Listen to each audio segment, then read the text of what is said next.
Mootummaan naannoo Amaaraa TPLF kaaba Walloo keessatti fixiinsa jamaa raawwataa jira jechuun himate oduu keessatti gabaasa qabna. Kan dhiyeenya magaalaa Kaabul seenee taayitaa mootummaa Afgaanistaan dhuunfate garee Taalibaan ilaalchisuun haala biyyattii keessaa irratti xiinxala dhiyaate oduudhaa booda dhiyeessina. Ayyaanni Taaburee yookaan dhukkee seenaan isaa maali? Kanarratti hayyuu seenaaf maanguddoo Oromoo haasofsiisnee jirra. Dargaggoo hojii kalaqaa uumuu irratti hojjetaa jiru ilaalchisees qophii addaa qindeessine gara boodaa dhiyeessina. Hanga xumura sagantaa keenyaatti nu waliin turaa jenna dhaggeeffatoota keenya oduuf gara Bafaqaaduuttan isin dabarsa. Shamaa harka fuunee amma oduu har'aaf qabnu isiniif dhiyeessina. Daawwannaan muummeen ministeeraa Itoophiyaa Abiyyi Ahmed guyyaa tokkoo fi Tarkiitti taasisan bu'a qabeessa akka ta'e ministeerri dhimma alaa Itoophiyaa beeksiseera. Dubbii himaan ministeera dhimma alaa Itoophiyaa Ambaasaadder Diinaa Muftii daawwannicha ilaalchisee har'a ibsa gaazexeessootaaf kennaniin biyyoottan lamman dhimma waraanaa dabalatee waliigaltee afurii akka mallatteessanii himaniiru. Ambaasaadder Diinaan itti dabaluudhaanis waa'ee haasaa bakka bu'aan addaa Yuunaayitid Isteetsi Jeefrii Feeltimaanii fi itti aanaa muummee ministeeraa fi ministeera dhimma alaa Itoophiyaa Dammaqaa Mokonnin taasisanis dubbataniiru. Jeefrii Feeltimaan uummanni Itoophiyaa waa'ee TPLF irratti ilaalcha ni qabu akka gaariitti hubachuu isaanii akka dubbatan Ambaasaadder Diinaan himuu isaanii gabaasni Mallaskaachuu Ammahaa ibseera. Hidhattoonni TPLF Walloo Kaabaa aanaa qobboo jiraattota ganda baadiyyaa Agamsa jedhamu irratti ajjeechaa raawwatan jechuudhaan mootummaan naannoo Amaaraa himatee jira. Dubbii himaan mootummaa naannoo Amaaraa obbo Gizaachoo Mulune tuuta oduu fi har'a Baahir Daar keessatti ibsa kennaniin haleellaa raawwataman jedhan kana kan fixiinsa jamaat jedhan hawaasa addunyaa fi dhiyeessuu fi ogeessotaan qoratamaa jira jedhan. Karaa biraatiin buqqaa'ota walakkaa miiliyoonii ta'anu hirmaannaa mootummaa naannoo sanaatii fi hawaasichaan nyaanni dhiyaachaa fi akka jiru dubbi himaan kun ibsaniiru.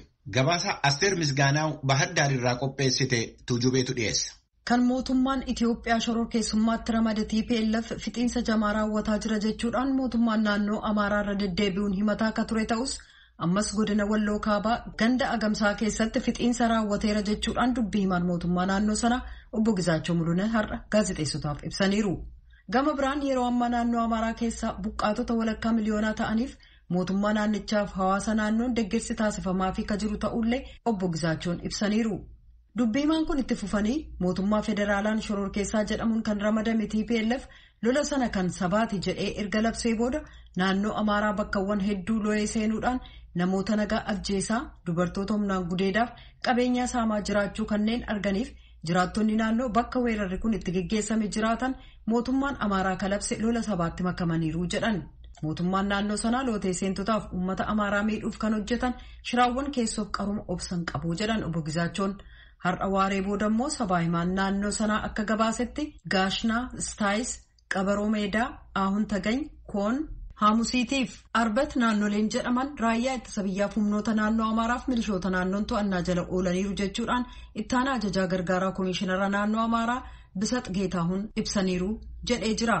Kanneeniif sabaa himaalee kanneen biroon himannaalee dhiyaatan ilaalchisee mootummaan faca'aniiru naannoo Tigraay keessaa aangoo qabatee ka jiru bulchiinsa yerooti jedhus Anga'ootaaf dubbi himtoota qaama ofiisaa mootummaa Tigraay jedhee of waamuu biraa deebii argachuuf yaalii gochaa ka jirru yoo ta'u Maqalee biraa deebiin qophaa'aa ka jiru ta'uu eeranii akka dhaqqabeen kan ibsan ta'uu nuuf ibsaniiru jetti Asteer Misgaanaaw Baahir Daar irraa. Ji'a waxabajjii darbe keessa kan taasifame filannoon marsaa ja'affaa biyyoolessaa Itoophiyaa haala muddamaa ta'e keessa kan taasifame ta'us madaalawwan idilee addunyaatiin akka taajjabuu danda'an waldaaleen siivikii Itoophiyaa himaniiru. Komishinii mirga namoomaa Itoophiyaa fi walta'iinsa dhaabbilee mirga namoomaa Itoophiyaatiin waltajjii qophaa'e irratti filannoon baranaa filannoowwan bara darbanii irraa adda ta'uun isaa akka himame gabaasni Mallaskaachoo Ammahaa ibseera. Waltajjii kana irratti bakka bu'oonni jaarmiyaalee miti mootummaa yookaan waldaa siivikootaa 5 filannicha ilaalchisee gabaasa isaanii dhiyeessaniiru. Waldaa dubartoota ogeessota seeraa Itoophiyaa irraa VOA'n kan haasofsiise Beetaliheem Dagguu akka jedhanitti filannicha bilisaan taajjabuu danda'uu isaaniitii fi waan taajjaban immoo bilisaan dhiyeessuu danda'uun mataansaa jalqaba gaarii akka ta'e himaniiru. Garee qindoomina waldaa miti mootummaa Itoophiyaa irraa obbo Biruuk Nagaashi gama isaaniitiin akka VOA'tti himanitti filannoo baranaa irratti waldaaleen siivikii gahee guddaa taphachuu isaanii dubbatanii rakkooleen adda addaa jiraatanus boordiin filannoo Itoophiyaa filannicha taasisuudhaaf hojiin inni hojjete isa kanaan duraa irraa adda kan ta'ee fi gaariidha jedhaniiru. Jaarmiyaa gubaa'ee mirga namoomaa Itoophiyaa jedhamu irraa obbo Xibabuu Haayiluu gama isaaniitiin akka jedhanitti filannoon marsaa ja'affaa barannaa filannoo duraanii irraa haala fooyya'aa ta'een geggeessamuu isaa himanii filannoo fuulduratti dhufuu fi mudannoo gaarii irraa argachuun danda'ameera. Filannoon baranaa biyyattii keessa yommuu walitti bu'iinsi adda addaa jiru taasifamuu isaatiin alatti paartiileen mormitootaa tokko tokko hirmaannaa irraa of qusachuu isaaniitiin kan ka'e filannicha irratti dhiibbaa uumuu isaa akka hirmaattonni waltajjichaa dubbatan kan hime gabaasni Mallaskaachoo Ammahaa filannoo baranaa irratti namoonni miliyoonii 40 ta'an hirmaachuu isaanii yaadachiiseera. Dhaabbanni mootummoota gamtoomanii odeeffannoo hojjettoota isaa Tigraay keessa jiran waabeffachuudhaan ibsa baaseen addi bilisummaa uummata Tigraay yookaan TPLF gara naannoo Affaarii fi naannoo Amaaraatti tarkaanfachuu isaatiin walqabate haalli yeroo ammaa Tigraay keessa jiru akka tasgabbaa'aa hin taane himeera. Akka ibsi dhaabbatichaa jedhetti akkaataan gargaarsi Tigraayin seenuu danda'u yeroo ammaa karaa Affaariin qofa. Innis taanaan sakatta'iinsi cimaan waan jiruuf guyyaatti kan darbuu danda'an konkolaattota 30 ol akka hin taane kan hime ibsichi rakkina amma Tigraay keessa jiru irraa kan ka'e guyyaatti konkolaattota midhaan nyaataa boba'aadhaa fi kanneen biroo fe'anii 100tu seenuu qabaa jedheera. Rakkinni bilbilaa baankii fi boba'aa sochii gargaarsaa irratti daanqaa ta'uu isaanii kan beeksise ibsi mootummoota gamtoomanii kun yeroo ammaa hojjettoonni dhaabichaa 457 akka Tigraay keessa jiranuu himeera.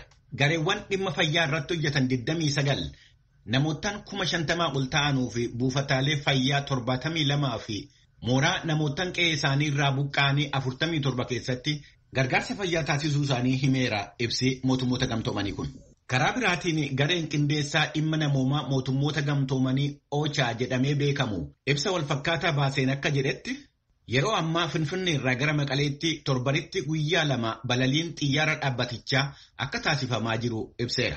Dhaabbileen miti mootummaa 35 Tigraay keessa akka socho'aa jiran kan ibse OCHA'n isaan keessaa 29 dhaabbilee addunyaa yommuu ta'an kan biyya keessaa 6 jedheera. Karaa gargaarsa midhaan nyaataatiin hagayya 5 hanga hagayya 11tti namootaan miliyoonii 1 qaqqabuun akka danda'ame kan hime ibsi OCHA kun namootaan 100,000 fi 84,000 fi gargaarsi bishaanii taasifamuu isaa ijoolleewwan 10,000 fi gargaarsi wanneen barumsaaf fayyadamanii taasifamuu isaa ibseera. Kun raadiyoo sagalee Ameerikaati. Jalqaba torban kanaa Afgaanistaaniin kan qabate gareen Taalibaan aangoo isaa diriirfachaa yommuu deemaa jiru kanatti mormiinis irratti ka'aa jira. Erga Taalibaan kanaan booda waraanni dhaabbachuu isaa fi haaloo walba'uun akka hin jirre ibsee booda hidhattoonni isaa magaalaa Jaalalabaad keessatti namootaan mormiidhaaf ba'an irratti akka dhukaasaa turee fi akka reebaa ture gabaasameera. Roobii kaleessaa jiraattonni magaalaa Jaalalabaad asxaa Taalibaan buusanii alaabaa biyyoolessaa Afgaanistaan bakka buusuudhaaf yaalii gochaa turan keessatti yoo xinnaate namoonni 3 du'uun isaanii gabaasameera. Gabaasa kana irratti deebiin Taalibaan kenne hin jiru. Ministeerri dhimma alaa Yuunaayitid Isteetsi Antoonii Bilinken kaleessa yaada toora Tiwiitarii irratti kennaniin Yuunaayitid Isteetii fi shariikonni ishee akka mootummaan Taalibaanii mirgoota dubartootaatii fi ijoolleewwan durbaa eegu gaafachaa jiraachuu isaanii ibsaniiru. Mootummaan dhufaa jiru ammam akka mirgaa fi bilisummaa isaaniitii fi ashuuraa kennu dhiyeenyatti ilaalaa jirraa jedhan Bilinken.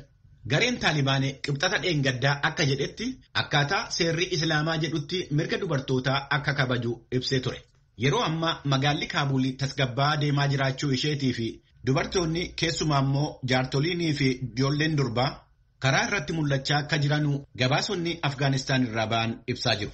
Dhaggeeffattoota keenya oduu keenyaarraa kanarratti raawwannaa qophiilee keenya afanii wajjiniin nagaan tura. Eenyu magaalaa Kaabul seenee taayitaa mootummaa Afgaanistaan dhuunfate gareen Taalibaan hatattamaan tarkaanfii isaanii itti fufuudhaan waa'ee bulchiinsaaf nageenyaaf diinota isaanii duraanii waliin araara buusuu laalchisee danqaalee jiran irratti dubbachuuf namoota siyaasaa ijoo Kaabul keessaa wajjin wal ga'aa jiran. Haala amma Afgaanistaan keessa jiru dhimmoota ijoo haala ammaa kanaaf gumaachaniif yaaddoowwan amma biyyattiif addunyaarraa dhagahamaa jiru irratti akka hubannaa isaanii nuuf ibsan xiinxalaa siyaasaaf dinagdee tokko afeerree jirra.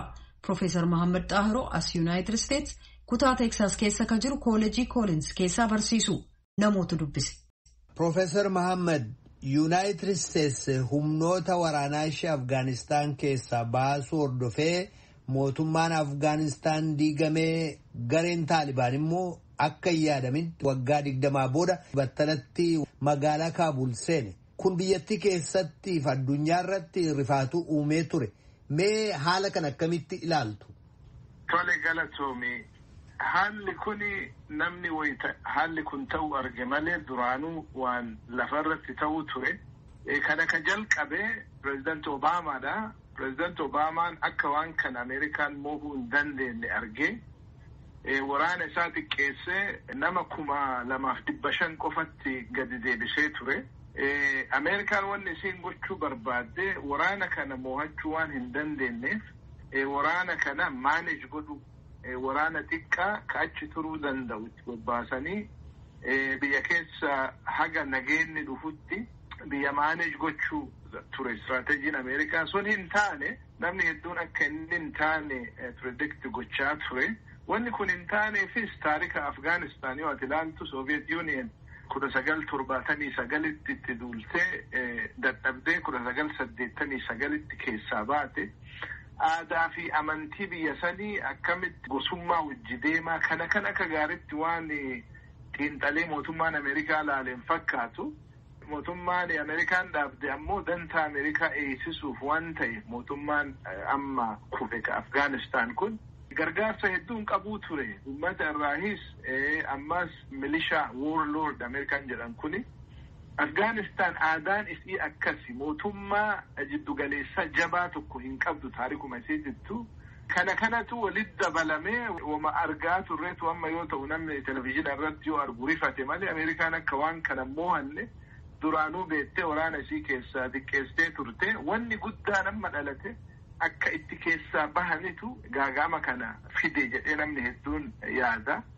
Akkaataan Ameerikaan dafteetuma keessaa fidde kun akka gartee allaayansii namni shifti godhu akka gara Taalibaan namni achi deemu godhee mootummaan guyyaa gabaabaa keessatti magaalaa cufa qabatanii booda Kaabul illee seena. Amma kun rakkoo uuma jedhaniiti namoonni kan isaan yaadanii. Tokkoffaa Taalibaan akka seenetti kanneen mootummaa Afgaanistaan duraanii waliin hojjetaa turan akkasumas biyyoota alaa akka Ameerikaa fa'aa waliin hojjetaa turanitti fuuleffachuudhaan ija bahiinsaaf haleellaa geggeessuu mala namootarra miidhaa geessisuu mala kan jedhan ni jiru. Akkasumas immoo dhimmi dubartootaa yaaddoo guddaadha jedhanii dubbatu. Dubartoota irratti ejjennoon Taalibaan duraan qabu imaammanni isaa ulfaataa waan ta'eef dhiibbaa guddaa qabaata jedhanii yaadu. Akkasumas namni immoo biyya sana keessaa baqatee ba'uu barbaaduun suni rakkoo baqattootallee uumuu danda'a jedhameeti kan dubbatamaa jiru. Yaaddoon kun ammam qabatamaadha? Haalli Taalibaan kana jijjiiruu danda'a?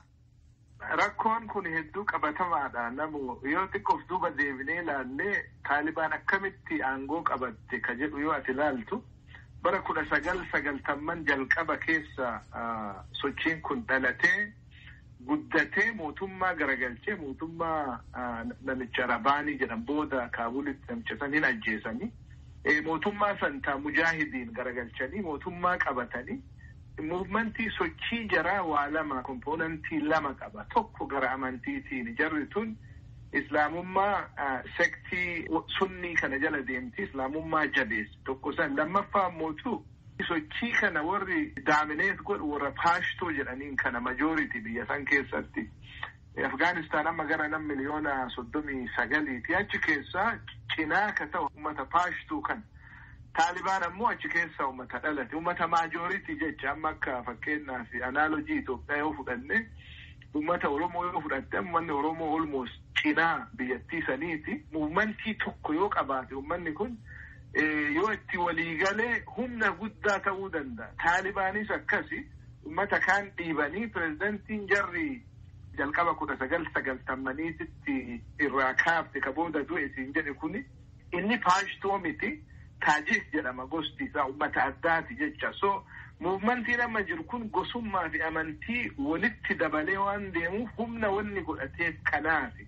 So Ameerikaan ofeet illee gootu waan kana moohuu hin dandeettu yaada waan ta'eef ideoloojii waan ta'eef ummata kana moohuu hin danda'ani akka namni akka